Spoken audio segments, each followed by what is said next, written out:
Today's book talk comes from our Twisted section. We've talked a little bit about the Twisted section before. Remember, those are the books that are just messed up. They have something weird. Bruiser, that we talked about last year, is in there.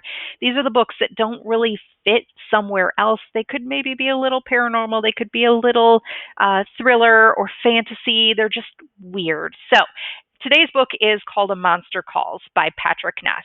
Surprisingly enough, this author picked up a partially started story by Siobhan Dowd and took it and finished it, completed it, and so it was really a two-person effort. However, Siobhan Dowd passed away before she was able to see the novel completed. So, in this story, our main character's name is Connor, and Connor, um, he he's living with his grandma, and his grandma is not like the lovey-dovey hugs and kisses kind of grandma. She's the like don't touch my stuff kind of grandma.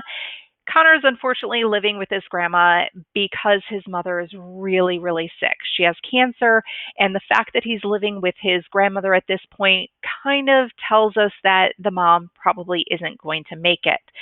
So, living with this grandma, she's not very emotional. She doesn't help Connor deal with things. One night, Connor's sleeping in his room at her house, and he hears a knock at the window, and it wakes him up, and he's afraid.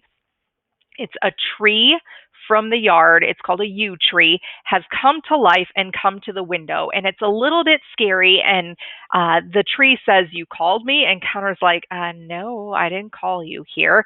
And the tree says, "I came. You called me." And so we don't understand what the tree wants, but Connor eventually falls back asleep. And the next morning, he's like, "That was a weird dream."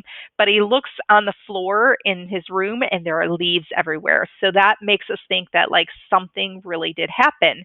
Well, night after night after night, the tree comes to Connor and he's visiting Connor. And pretty soon we realize that the tree is there to help Connor deal with his mother's passing, how she's going to pass away soon, and Connor needs help dealing with this emotionally. This story is definitely a little strange, but the core of it is a child dealing with the thought of the death of his mother. So definitely have a box of tissues there because you may shed a tear or two. I do want to tell you that this book, the story is great. However, it's not just the story that makes it amazing. The illustrations remind me of this book.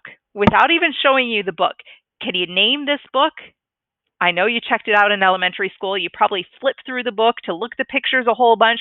You may have read a little bit of the stories. It was a collection of stories. Do you remember it?